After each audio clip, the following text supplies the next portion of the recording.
ഒരു ഭാഗത്ത് America അറബിക്കടലിലും Indian മഹാസമുദ്രത്തിലൊക്കെ വിമാനവാഹിനി യുദ്ധക്കപ്പലുകൾ, ഡിസ്ട്രോയറുകൾ, അതുപോലെ തന്നെ മിസൈലുകൾ അയക്കാനുള്ള സംവിധാനങ്ങളൊക്കെ ആയിട്ട് കാത്തുകിടക്കുകയാണ്.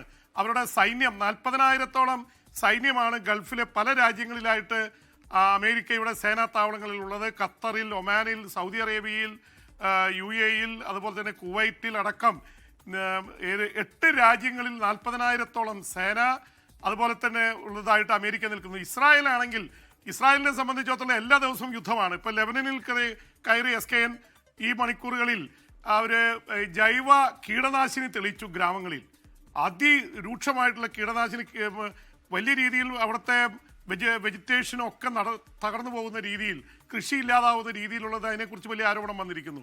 ഇപ്പോൾ ഇസ്രായേലിനും ഇസ്രായേൽ പ്രധാനമന്ത്രി ബെഞ്ചമിൻ നെതന്യാഹുവിനും ഒരു ദിവസം പോലും യുദ്ധം ചെയ്യാതിരിക്കാൻ പറ്റില്ല. ഇന്നലെ ഗസയിൽ കയറി ആക്രമിച്ച് 23 പേരെ കൊലപ്പെടുത്തി. ഇതിപ്പോൾ ലെബനനിൽ കീടനാശിനി പ്രയോഗം നടത്തി. ഇപ്പോൾ ഏത് നിമിഷവും ഇറാനിലേക്ക് ആക്രമിക്കാൻ തയ്യാറായി നിൽക്കുകയാണ് ഇസ്രായേൽ. ഇസ്രായേലിനെ സംബന്ധിച്ചൊരു ഇസ്രായേൽ പറയുന്നത് 1000-കണക്കിന് ബാലിസ്റ്റിക് മിസൈലുകളാണ് അവർ നിർമ്മിച്ചുകൊണ്ടിരിക്കുന്നത്. അത് അവരുടെ കയ്യിലുള്ളിടത്തോളം കാലം ഞങ്ങൾക്ക് ഇവിടെ ഉണ്ടായിരിക്കാൻ പറ്റില്ല, ഞങ്ങൾ അടങ്ങിയിരിക്കില്ല എന്നാണ് പറയുന്നത്. ഇറാനാണെങ്കിൽ ഇറാന്റെ കമാൻഡർ പറഞ്ഞിരിക്കുന്നത് ഞങ്ങളുടെ സൈന്യത്തിൻ്റെ വിരലുകൾ ബട്ടണിൽ ഇങ്ങനെ അമർത്താൻ, ട്രിഗറിൽ അമർത്താൻ തയ്യാറായി നിൽക്കുകയാണ്. കാഞ്ചി വലിക്കുകയേ വേണ്ടൂ, ആ തരത്തിൽ നിൽക്കുകയാണ്. അമേരിക്ക കയറി എന്തെങ്കിലും ആക്രമണം നടത്തിയാൽ ഞങ്ങൾ തിരിച്ചാക്രമിക്കും. അപ്പോൾ ഈ തരത്തിൽ 3 രാജ്യങ്ങൾ മുഖാമുഖം നിൽക്കുകയാണ്. ഇസ്രായേലും അമേരിക്ക ഒപ്പത്തിനൊപ്പമാണ്, അവർ ഒരുമിച്ചാണ്. പക്ഷേ ഇറാൻ അപ്പുറത്തും. അപ്പോൾ ഇറാനെ ആക്രമിച്ചാൽ ഹെസ്ബുള്ളയും അതുപോലെ തന്നെ മറ്റു ഹൂതികളൊക്കെ ആക്രമിക്കാൻ തയ്യാറായി നിൽപ്പാണ്. പശ്ചിമേഷ്യ സംഘർഷത്തിൻ്റെ ഇതിലാണ്. ഇതിനൊക്കെ തീരുമാനമുണ്ടാവുന്നത് ഇന്ന് നടക്കുന്ന ഒമാനിൽ നടക്കുന്ന ചർച്ച.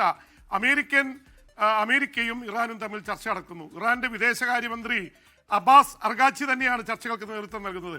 അവിടെ ഒരു തീരുമാനമുണ്ടാവില്ല, അതുകൊണ്ട് ഞങ്ങൾ ബോംബിടേണ്ടി വരും എന്ന് ട്രംപ് മുൻകൂട്ടി പറഞ്ഞിരിക്കുക SKN. അപ്പോൾ ഡൊണാൾഡ് ട്രംപ് ഒരു യുദ്ധ രീതിയിലാണ്. വെനിൻസുലയിൽ ഇതേപോലെ തന്നെയായിരുന്നു. 15,000 സേനയെയും 10 യുദ്ധക്കപ്പലും കൊണ്ടുപോയി ഒരു മാസം കാത്തുകിടന്ന് അവിടുത്തെ പ്രസിഡന്റിനെയും പിടികൂടി കൊണ്ടുപോകുക. അന്താരാഷ്ട്ര നിയമങ്ങളൊന്നും അമേരിക്കയ്ക്ക് ബാധകമല്ല. ഇപ്പോൾ വ്യാപാര കരാറുകളൊക്കെ വന്ന് ട്രംപ് കുറച്ചും കൂടി ഒന്നൊരു ചങ്കൂറ്റം കാണിക്കുന്ന തരത്തിലാണ് കാര്യങ്ങൾ എത്തിയിരിക്കുന്നത്.